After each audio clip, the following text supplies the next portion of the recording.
আমার মাধবপুর চুনারঘাটের মানুষের পরশুদিন আমরা বলছিলাম, আমি ভিডিও করে বলছিলাম যে 11 মেগাওয়াট বিদ্যুৎ উৎপাদন যে কেন্দ্রটা, এখানে বিদ্যুৎ উৎপাদন শুরু হয়েছে, গ্যাসের লাইন দেওয়া হয়েছে, যার কারণে আমাদের এই লোডশেডিংটা কমে যাবে বা থাকবে না।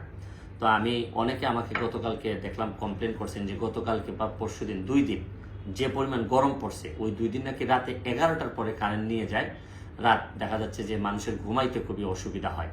তো এই কারণে আমি আজকে জিএম সাহেবের সাথে কথা বলছি বা অন্যান্য যারা পল্লী বিদ্যুতের যারা আছেন তাদের সাথে আমি কথা বলে যে জিনিসটা আমার ক্লিয়ার করা, আপনাদের কাছে পরিষ্কার ক্লিয়ার করা দরকার, এটা হচ্ছে গিয়ে যে 11 মেগাওয়াট বিদ্যুৎ উৎপাদন 4টা মেশিনে করা হয় এই নসরতপুরে।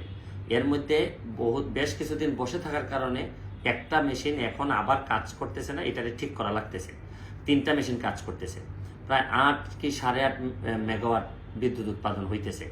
কিন্তু গত 2 দিন ধরে আপনারা জানেন যে পরিমাণ গরম পড়ছে রোদের কারণে, দেখা যাচ্ছে যে আমাদের বিদ্যুৎ ন্যাশনাল গ্রিডে কিছু কিছু জায়গায় নিয়ে যাওয়া হয়েছে।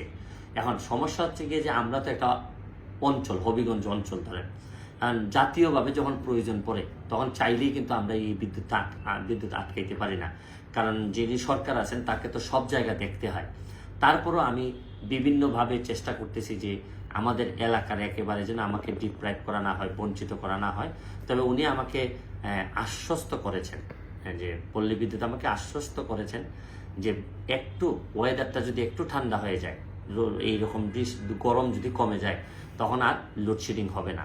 তো আমি বিশ্বাস করি যে প্রতিটা মিনিট আপনারা যখন আমার এলাকার মানুষ কোনো ব্যাপারে কষ্ট পান, আমার উচিত বা আমার দায়িত্ব যে আপনাদেরকে এই কষ্ট কেন হচ্ছে বা কেন কমতেছে না অথবা কমানোর কি উপায়, এগুলো এমপি হিসাবে জানানো আমার দায়িত্বের মধ্যে পড়ে।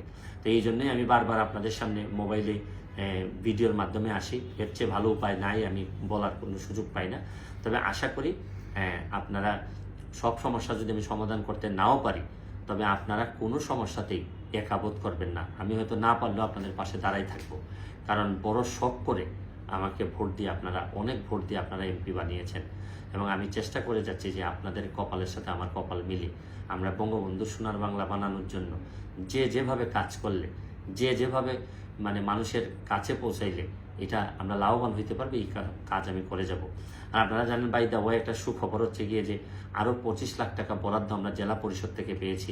আমাদের যিনি জেলা পরিষদের চেয়ারম্যান আপনারা জানেন 2 দিন আগে দায়িত্ব নিয়েছেন, আমাদের আলেয়া জাহিদ মহোদয়, তিনি আমাদেরকে এই বরাদ্দ দিয়েছেন। আমি আমার এলাকার মানুষের পক্ষ থেকে ওনাকেও ধন্যবাদ জানাচ্ছি, এবং এগুলা দিয়ে যাত্রী ছাউনি, কালভার্ট, ব্রিজ, এগুলো অনেক কিছু বানানো যাবে।